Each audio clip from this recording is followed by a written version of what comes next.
சென்னை அண்ணா அறிவாலயத்தில் நாகை மற்றும் தஞ்சாவூர் மாவட்ட நிர்வாகிகளுடன் திமுக தேர்தல் ஒருங்கிணைப்பு குழுவினர் ஆலோசனை நடத்தி வருகின்றனர்.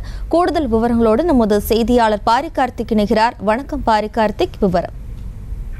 வணக்கம். திமுகவுடைய நாடாளுமன்ற ஒருங்கிணைப்பு குழு சார்பில் தற்போது ஒவ்வொரு தொகுதிக்கும் தனித்தனியே நிர்வாகிகளை சந்தித்து பேசி வருகிறார்கள். அதன் அடிப்படையில் இன்று மாலை அமர்வில் தஞ்சை மற்றும் நாகப்பட்டினத்தை சேர்ந்த தொகுதி நிர்வாகிகளுடன் இந்த பேச்சுவார்த்தையானது துவங்குகிறது. குறிப்பாக ஒவ்வொரு நிர்வாகிகளும் தனித்தனியே கடந்த 24ஆம் தேதி முதல் தொடர்ச்சியாக வருகின்ற பிப்ரவரி 5ஆம் தேதி வரை அமைச்சர்கள் உதயநிதி, கே.ஏ. நேரு, அதே போல தங்கம் தென்னரசு உள்ளிட்ட குழுவானது தொடர்ச்சியாக வருகின்ற நாடாளுமன்ற தேர்தல் பணிகள் கொடுத்து ஆய்வு செய்தும் அதே போல அவர்களுடைய கருத்துக்களையும் கேட்டறிந்து வருகிறார்கள். இதன் அடிப்படையிலே தற்போது தஞ்சை மற்றும் நாகை உள்ளிட்ட தொகுதிக்கு உட்பட்ட நிர்வாகிகள் இந்த கூட்டத்தில் பங்கேற்று தங்கள் கருத்துக்களை எடுத்துரைக்க இருக்கிறார்கள்.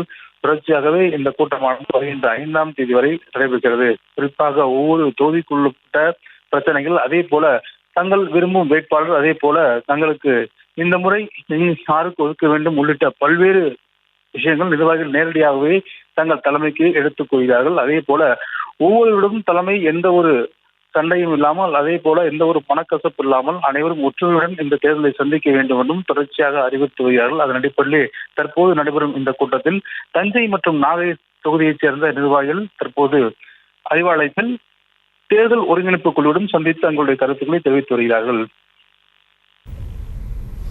விவரங்களுக்கு நன்றி பாரி கார்த்திக். செய்திகளை உடனுக்குடனும் துல்லியமாகவும் தெரிந்து கொள்ள சப்ஸ்கிரைப் பண்ணுங்க.